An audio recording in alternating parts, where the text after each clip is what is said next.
Hey, it's Will here. Thank you so much for watching and joining me in my first ever YouTube video. I'm going to be talking about photographing my favorite topic, the Northern Lights.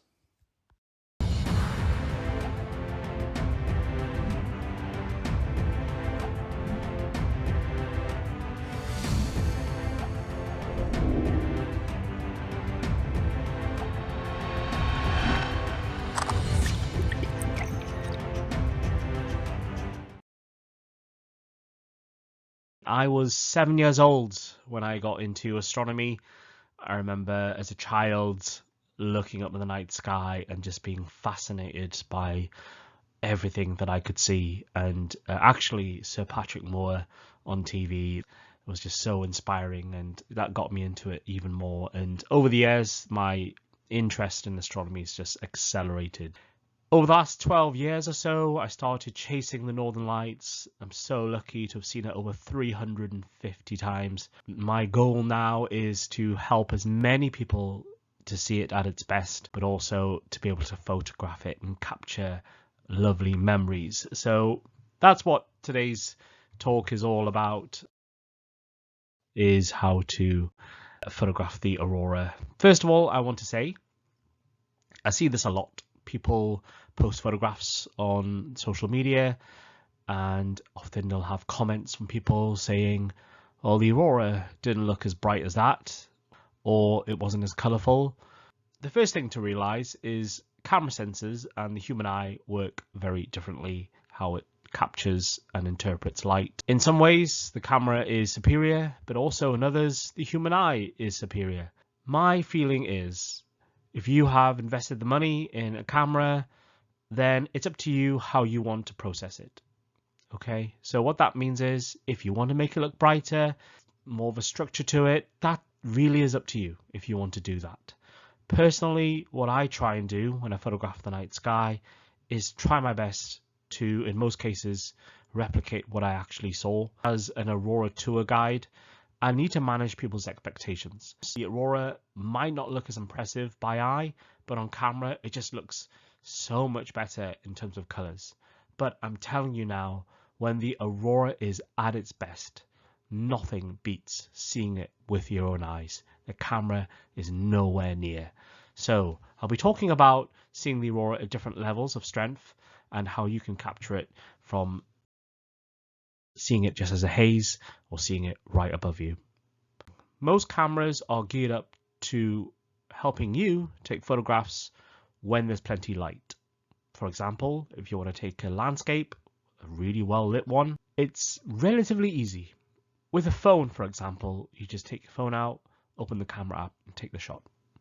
However, with night photography is a lot different.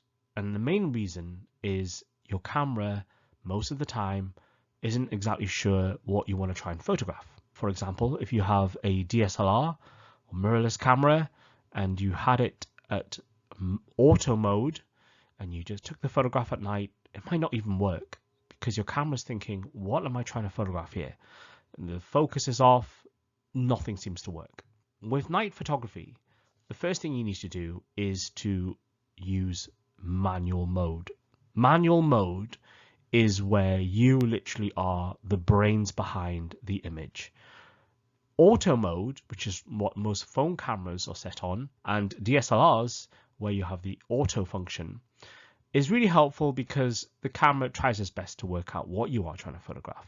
But manual mode, like I said, you have full control. So that's the first thing we need to do, and we will go into more detail on how to utilize the settings. Shooting in RAW, another key point. Now, what is RAW? It's basically a type of file format. When you capture an image, typically the image file is a JPEG. JPEG is a compressed file where whatever image you're shooting, it will kind of first of all work out, okay, what it is you're trying to photograph, and it'll process it for you to create an image, the JPEG file. It's a relatively small file as well, which means it's actually really easy to send and transfer between friends and family.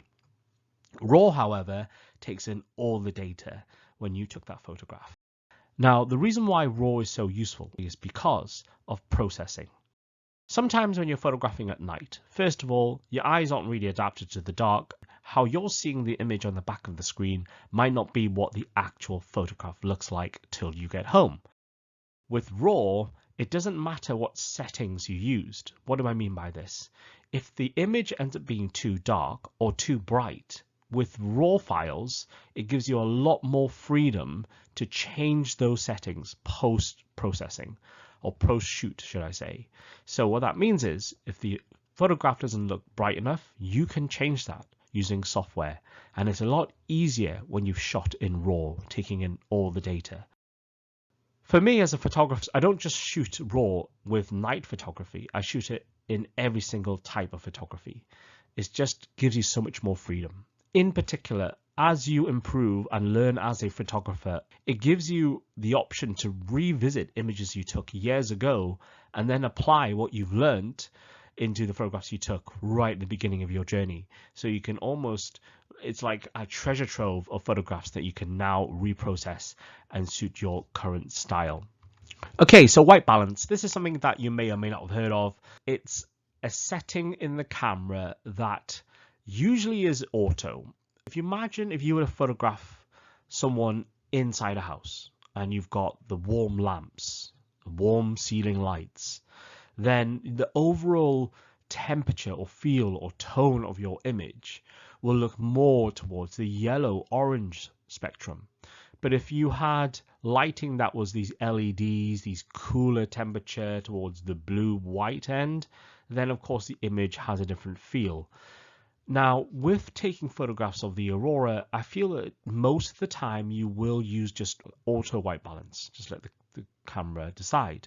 Bear in mind, shooting in RAW gives you the option to change this anyway after looking at your image. But if you don't want to put your camera on auto, my suggestion is going between 3200 to 4000 is usually good enough.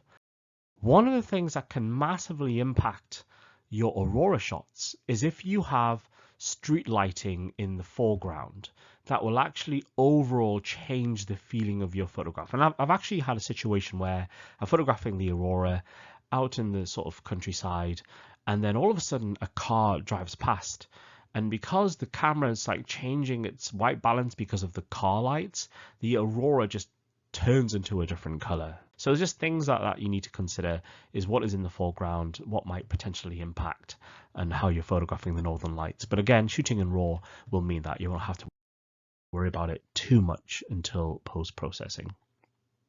Okay, so when you're photographing landscapes during the day, it's easier at night, and the main reason is because you can see where you're going. You can see where you're going to plant your camera. You can see where you're going to set things up to get the right composition.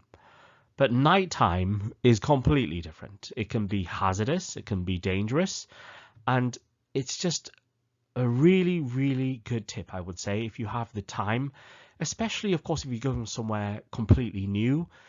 Go to the location during the day, scout where you want to set up, look out for the hazards, take note of things that you need to avoid and be careful of, because honestly, through experience, I've had issues where I've actually fallen over, I've dropped my camera, I didn't realize there were big boulders in place. It really does make all the difference. So being based in Northumberland at Twice Brood, Sycamore Gap is relatively close to us. A few years ago, I had a workshop, and going up to the tree was the plan. But because I had a group, I thought, you know what, I better just have another scout during the day to make sure everything's good. And I'm glad I did, because this is what happened. I came across a bull, and of course, because of this, I thought, maybe it is not safe. So definitely worth scouting during the day. And here it is, my very last photograph of Sycamore Gap, which coincided with a beautiful Aurora display. Now, when it comes to photography, the number one thing I would say is understanding the exposure triangle. The exposure triangle is so important. It impacts photography in such a major way. You may have come across these adverts for things called cheat sheets.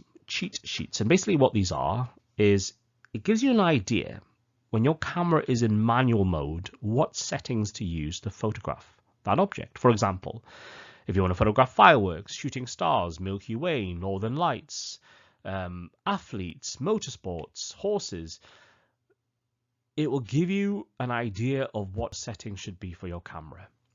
However, the worry is that sometimes people forget, don't they? They go, what was the setting supposed to be again? And they're almost completely lost. They're like, oh, I don't know what to do.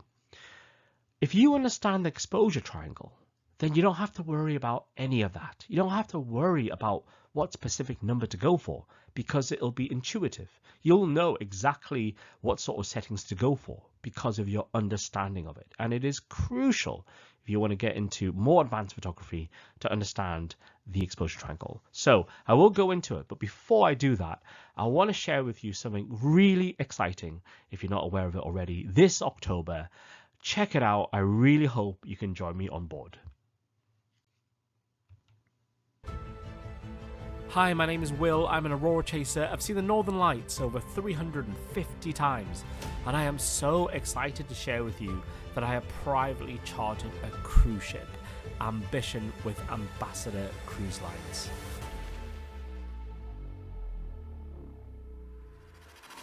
We're heading off to Norway with some of the darkest skies and one of the best times in a decade to see the Aurora, coupled with a major meteor shower. Will have shooting stars and the Aurora at the same time. Using satellite data, I'll be able to inform everyone with advance notice when to get up on deck and to see the expansion phase when the Aurora really picks up in activity and brightness. And I cannot wait for you to join me. Check us out at willscruises.com.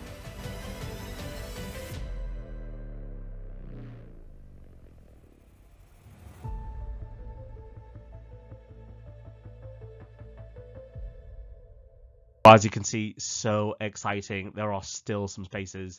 It's this October 2025. Hopefully I'll see you on board and we can chase the Aurora together. So exciting. So back to the exposure triangle. Here it is. This is a very sort of famous diagram of the three main factors that controls exposure. So what does this mean? Basically how bright your image is, or more importantly, how much light your camera sensor collects.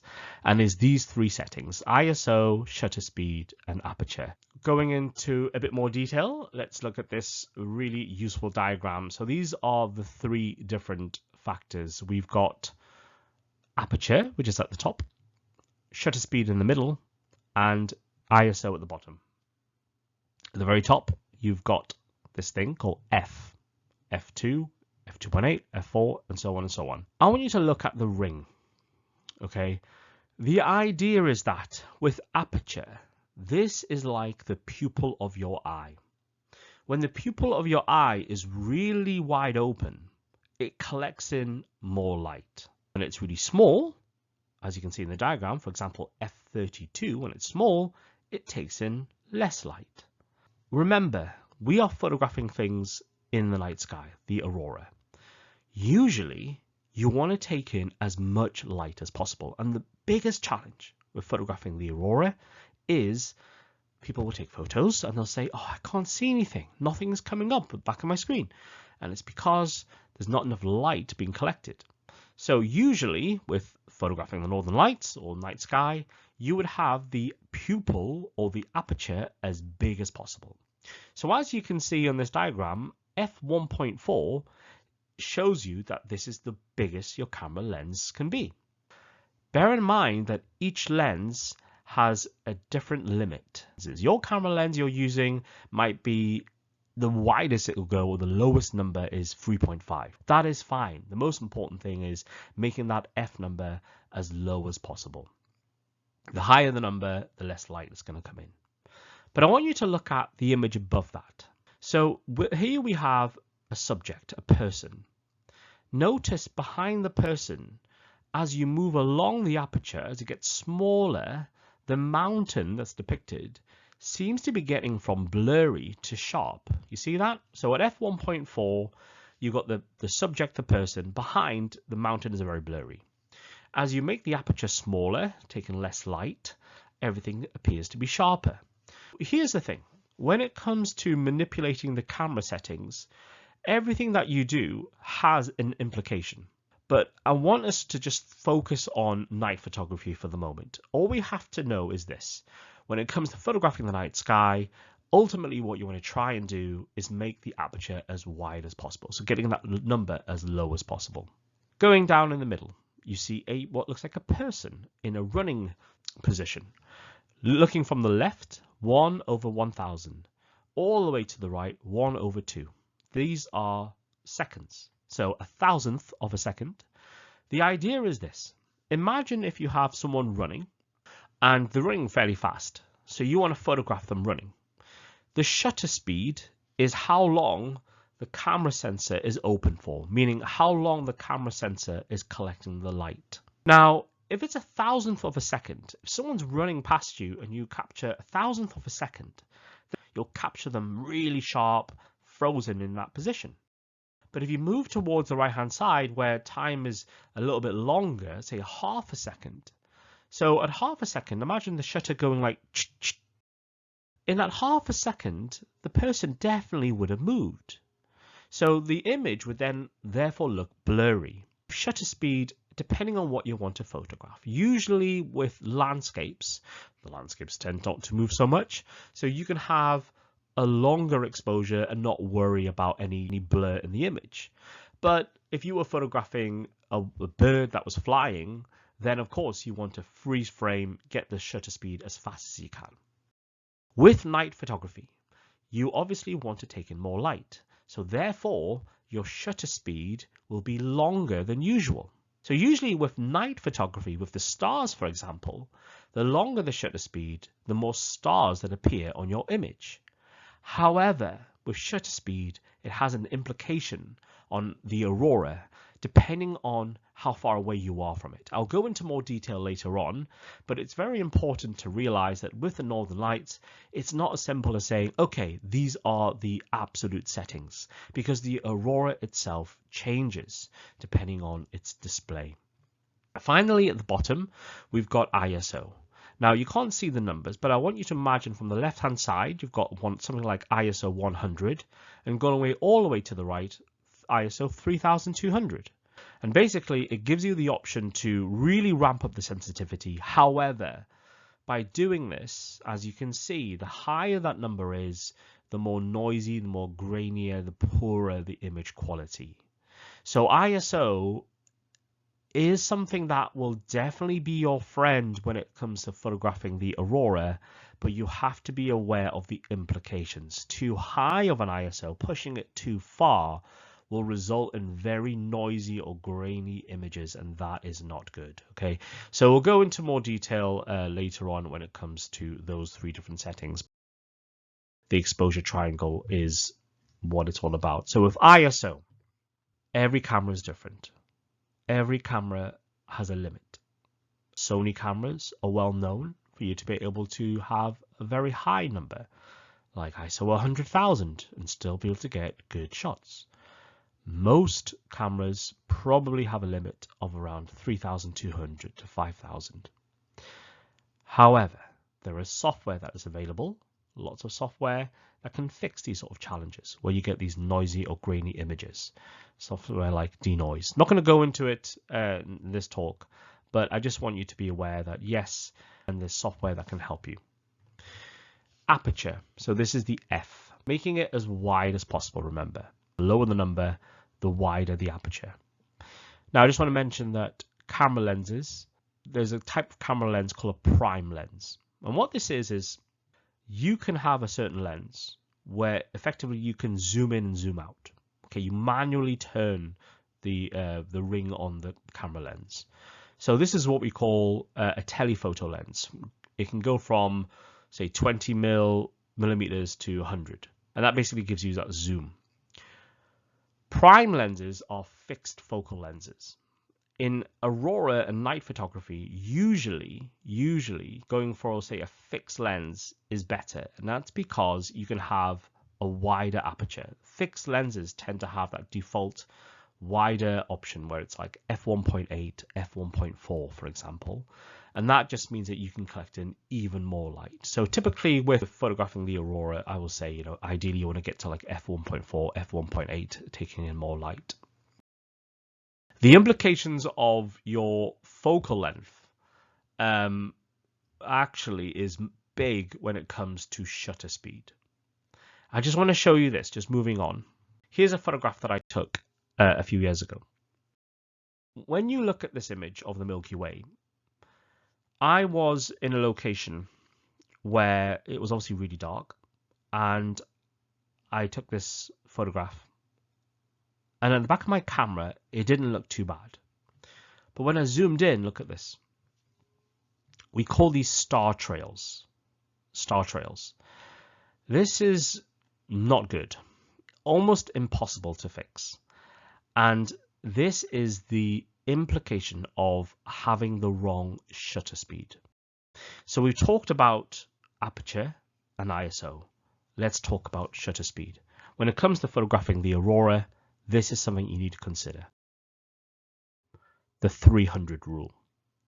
Now, it used to be known as the 500 rule, but I'm just going with the 300 rule because of more modern cameras. Let me explain how it works. First of all, the Earth rotates. What does that mean? It means that when you look up in the night sky with just the naked eye, you don't really notice the sky moving. But if you were to have a camera set up and just capturing the night sky over a minute, 2 minutes, you will start to see these star trails. And this is because the Earth is moving. So the stars are moving. Now, using the 300 rule, you can mitigate photographing these star trails. And how it works is this. You have to take in the focal length of the lens that you're using. So remember, as I mentioned, a 20mm lens is I recommend that as a good lens to photograph the night sky, a 20mm. The focal length of the lens determines how wide of a field of the night sky or sky that you see. Okay, so what does this mean? Our eyes are pretty much 50 millimeters. That's how we see the world, 50 millimeters. So if you were to get a camera lens at 50 millimeters and you took a photograph, that is pretty much how you see the world.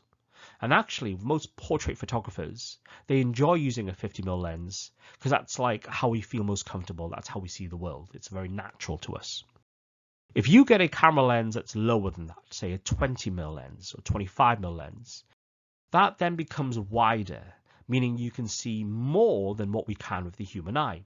It's like a wider shot. And that's useful for landscapes because often with landscapes, you're looking left and right, taking in all the landscapes, looking up and down, for example. But a wide lens means you can just take that one shot. We're going with a 20mm lens. Now, let's just look at this as an example. 300 rule would be 300 divided by the focal length you're using. So 300 divided by 20 is 15. So that means if you had a camera with a 20mm lens, you could take a photograph for 15 seconds before you start to see star trails. That is the limit. 300 divided by 20mm lens. If you were to say use a 50mm lens, then it would be 300 divided by 50. That therefore giving you just 6 seconds. Now this is actually quite important because remember with night photography, you're trying to get in as much light as possible. And one of the biggest challenges is how much light your camera actually collects. So what you try and do is to increase your shutter speed. And as a byproduct of having a wide lens, actually you can have a longer shutter speed. And this is why wide lenses are so suitable for night photography. Not only do you get to see the whole scene, but you also have a longer shutter speed time, enabling you to capture more light. Now, the 300 rule is great. However, you do need to consider one more thing. Depending on your camera, the 300 rule applies to full frame cameras. And basically, it's about the sensor size of your actual camera. Different cameras have different sensor sizes, and all you have to do is do a Google or look at the manual. But cropped sensors, basically, you have to factor in a number. So Nikon, for example, if you have, in this example here, D3 500, you have to multiply your lens by 1.5. So if you're using a 50mm lens, it actually becomes 75 in the calculations. If you're using a Canon, an 80D, it becomes an 80mm lens. So you have even less than the 6 seconds that you would expect. So, but full frame gives you 6 seconds, but with the cropped cameras, you have a lot less exposure time. So you do need to take that into account. I've seen people rest cameras on friends' shoulders, asking them not to breathe, right, whilst they're taking a 10-second photograph of the night sky. If you're using a DSLR mirrorless, you have to use a tripod. If not a tripod, then resting it on the ground on a rock or something. A lot of cameras have image stabilization or vibrancy control, and this basically means that you can handhold your camera and your camera will compensate for your handshake. Bit of compensation to have slightly sharper images. When you're putting your camera on a tripod, that motor will continue to work. So always remember to turn off image stabilization, vibrancy control when you put your camera on a tripod. The only exception to this would be if you're in a very windy area and actually even putting it on a tripod, your camera's shaking around, then turn on image stabilization. It will help. Long exposures is why you need the tripod, and with photographing the Aurora, then yes, definitely a tripod is essential. Different types of tripods, the ones I recommend is carbon fiber. It just makes a big difference to the aluminium ones where it gets very cold. Often with the northern lights it is quite cold when you are photographing it, so having a carbon fiber one, they are more expensive but just so much more suitable. This is definitely something to invest in if you haven't got one already, or your camera doesn't have an internal one, an intervalometer. So what is this? I'm sure you've seen time lapses of the northern lights. This is where you have the movement of the aurora over a set amount of time, maybe an hour, maybe an hour and a half, and it's absolutely stunning to see the movement, the growth, the explosion of colors. But the only reason why that is possible to do a time lapse is a predetermined or a series of photographs, which is then put together to be made into a video. So that's what a time lapse is. It's basically lots of photographs. And if you think about it, how we see video is approximately 30 frames a second. So if you were to create 1 second of video on a time lapse, you need 30 photographs. You have to be committed when it comes to time lapses. But the intervalometer is so helpful because I've had friends who will want to do a time lapse and they're literally just sat by the camera and they're pressing the button again and again and again. Can you imagine doing that 3,000 times? Yeah, you'll have a sore finger.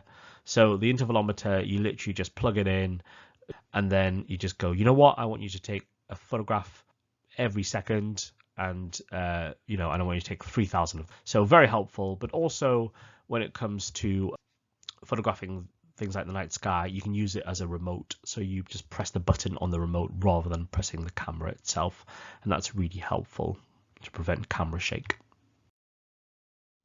Let's say you got to a location and you're thinking, right, how am I going to get started? First of all, set up your tripod.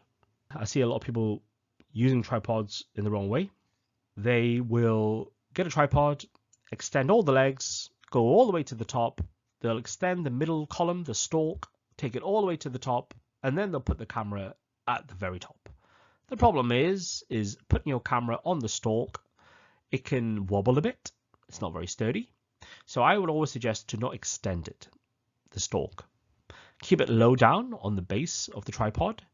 And then instead of letting the tripod dictate how you want to frame your image, I would suggest moving your camera around, getting it to the composition that you want, and then adjusting the tripod legs to support your camera in the position you want it to be.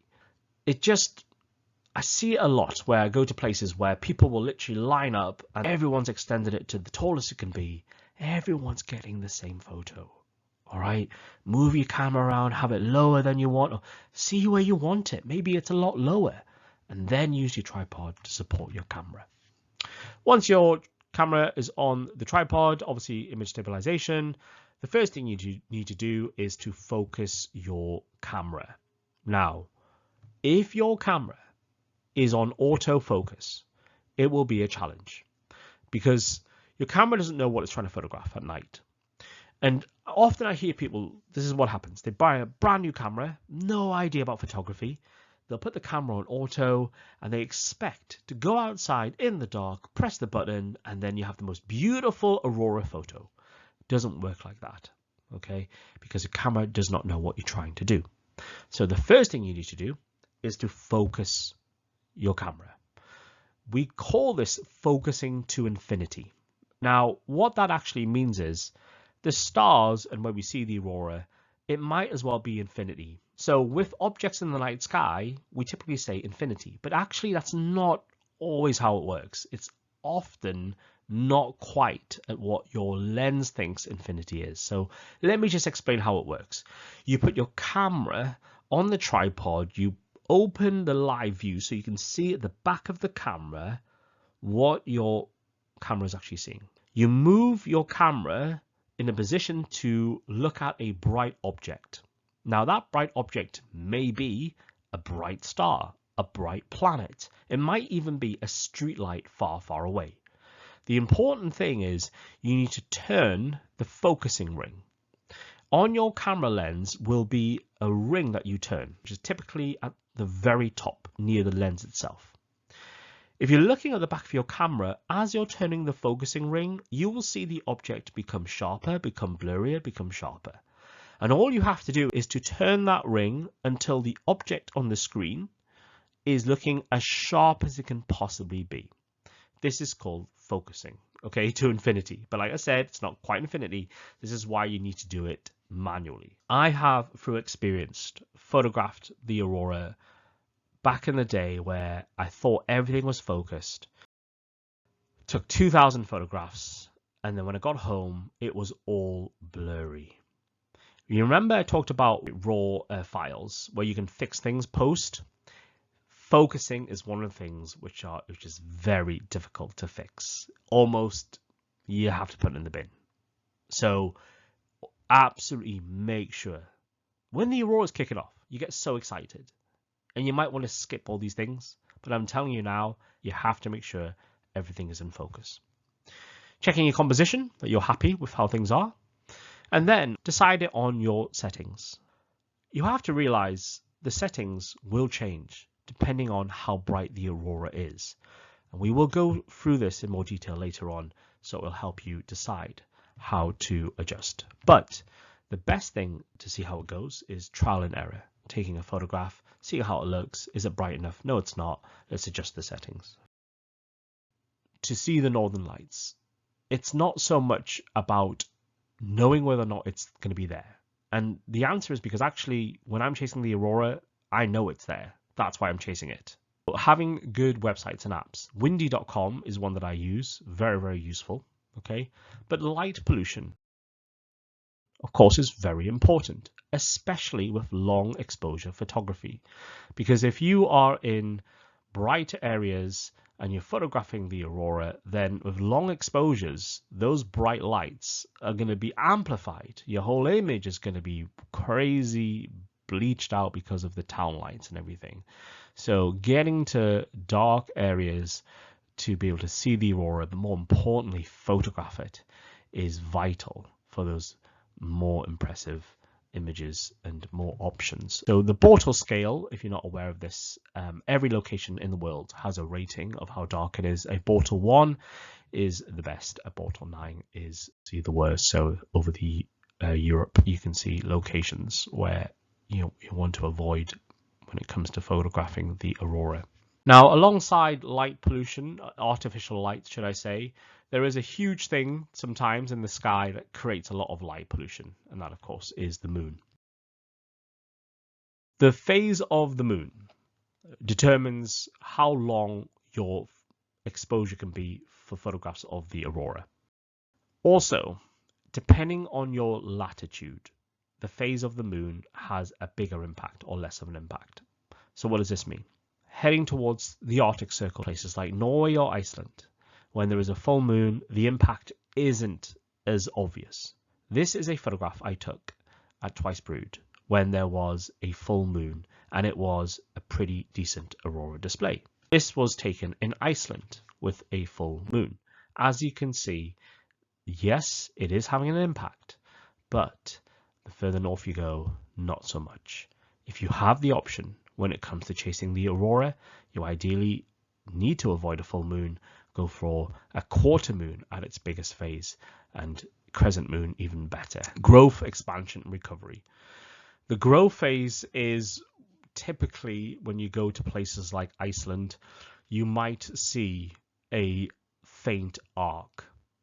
Okay, the growth phase, just an arc in the sky, that is it. The expansion phase is the most exciting time of seeing the aurora. The expansion phase can last just minutes. The growth phase can last hours, literally hours, just seeing this arc, seeing this arc, seeing this arc. Expansion is when the aurora just really brightens up. You start to see structure, you see movement. It's just very dynamic. Recovery is when it gets kind of boring. All right, you sort of start to die down.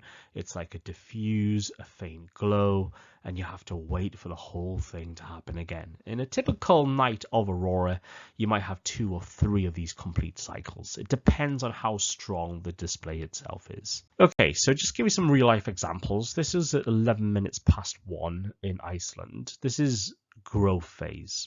Now, I know that most people seeing this would be delighted, and don't get me wrong, it is beautiful no matter what phase the aurora's in, but I really want you to wait for the expansion, because look at this, 11 past 1 in the morning, just 40 minutes later, the aurora went into expansion. Here we go.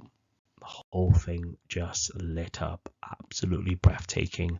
And just to point out, I was actually looking south, so northern lights looking south. You know, it's very strong when you're having to do that.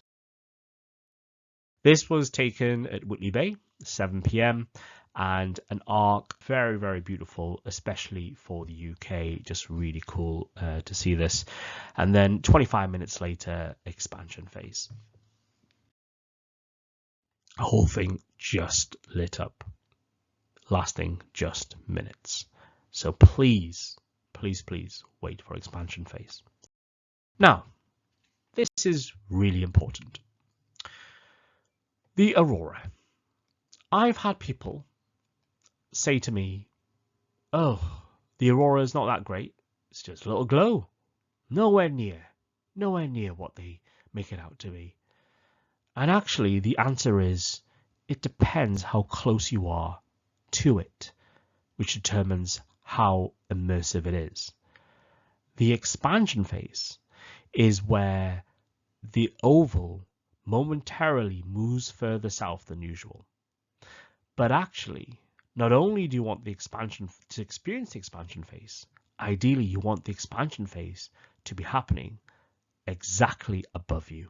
That is truly the most incredible experience. And I strongly urge you to try and see something like that. I'm telling you now, it is just unreal. This is me at Twice Brood at expansion phase. So in this instance, I am looking very north, and yes, it is pretty. Yes, it was beautiful. To photograph the aurora when it's quite low on the horizon, the typical settings will be something like ISO 3200, your shutter speed between 10 and 15 seconds, so quite a long shutter speed. It is low on the horizon, and having your aperture nice and wide. Look at this image.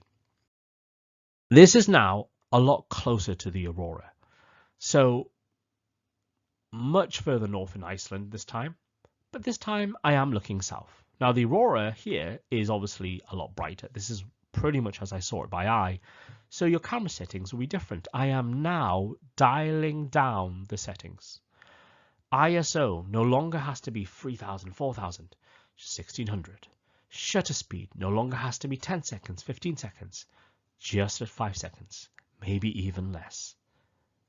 You change your settings depending on how bright, how close you are, and what phase the aurora is at. When the aurora is directly above you, then that is the absolute dream. I have taken photographs of the aurora at less than a 30th of a second. A 30th. But this one's ISO 400, 2-second shutter speed, f4. Now, the reality of it is, if I wanted to, I could have made the aperture a lot wider, f1.8, and this could have been a half a second shot perhaps. But I decided at the time to keep it at this setting. Listen, I hope you have enjoyed this talk. It's my very first YouTube presentation, and I am looking forward to creating loads more.